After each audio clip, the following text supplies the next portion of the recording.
Conclusion de la 5e partie, l'alignement, de lâcher prise de Benoît Aymonier.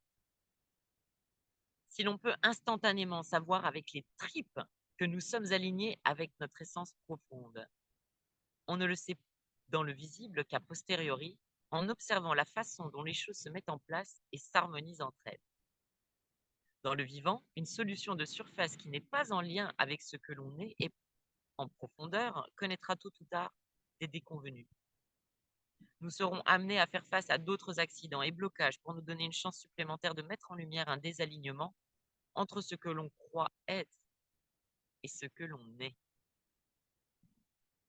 Chaque déboire, épreuve, calamité est un appel à mettre les projecteurs à l'intérieur afin de mettre en lumière ce qui n'est pas aligné avec notre essence et à nous réaligner.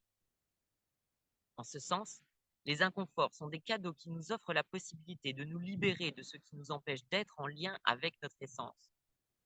Si on est anesthésié, que l'on ne met pas les projecteurs à l'intérieur et que l'on reste sourd et aveugle au message de nos inconforts, les désillusions arriveront tôt ou tard. Jusque sur notre lit de mort, si nous en arrivons à nous poser la question suivante. Mais qu'ai-je donc fait de ma vie? La vie ne nous lâche pas. On peut être rempli de certitudes, s'être construit tout un tas de croyances sur ce qu'est la vie, le monde, sur qui l'on est, sur notre place et notre mission sur Terre, et sur ce point, je suis un exemple vivant, sur notre rôle professionnel, familial, social, etc. Mais quelle que soit la force de nos convictions, ce qui est en décalage avec notre essence générera des tensions, des blocages, voire des accidents. C'est au fruit que l'on reconnaît l'arbre et c'est au résultat que l'on peut voir si nous avons choisi l'orientation, la dynamique, l'alignement qui correspond à notre être essentiel. La présence à soi et les projecteurs à l'intérieur vont nous permettre alors de mettre en lumière et de nous aligner à nouveau à ce que nous sommes ici et maintenant dans notre essence pour choisir la juste impulsion et orientation du moment. C'est vital car vivre coupé de soi-même, c'est se couper du lien avec la vie. Et ce qui ne vit pas meurt peu à peu. Nous ne sommes pas là pour être ce que l'on a appris à être, entrer dans un moule, correspondre à ce que la société ou nos parents attendent de nous. Nous sommes là pour être ce que l'on est et le manifester dans le monde. Quand on est en lien et aligné avec soi-même, tout devient fluide et l'on se met à vivre des synchronicités auxquelles on n'avait pas accès avant. Un peu comme si le monde extérieur, l'univers, complotait pour que tout se déroule de façon fluide et paisible.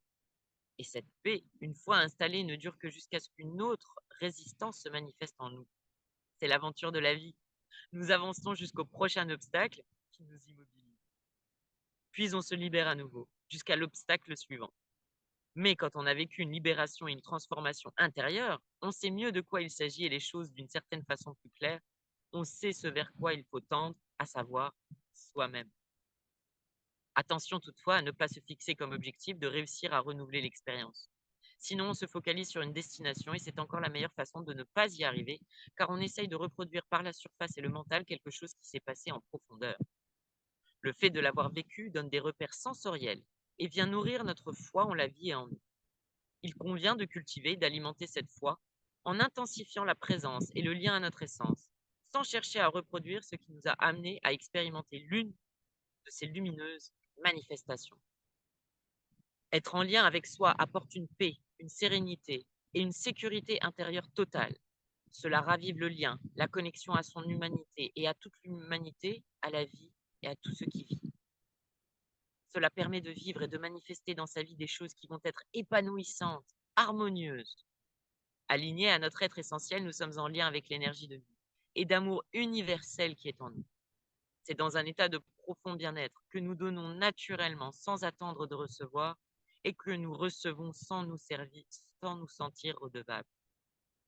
S'il est effectivement possible de ressentir de la joie et de la satisfaction en surface, en lien avec notre mental analytique et notre ego-protection, ce que nous ressentons lorsque nous sommes en lien avec notre profondeur, alignés à notre être essentiel, relève d'un état de paix, de sérénité, de sécurité profonde, sans autre raison que la présence intense à ce que l'on est, ici et maintenant, dans l'instant présent. Savoir si nous sommes alignés avec notre être essentiel relève donc d'une part de notre ressenti individuel profond et d'autre part des retours que nous avons de nos interactions avec le monde extérieur. Entre les 2, il y a ce que j'appelle le positionnement. Donc ensuite, pour terminer ce chapitre-là, il y a la fiche pratique sur l'alignement avec un résumé, mais également des exercices que nous pouvons faire juste pour pratiquer cet alignement, pour trouver son alignement, pour s'aménager un espace de liberté totale, être présent aux détails du quotidien, la résonance avec ses blessures et qu'est-ce qui se cache derrière nos désirs.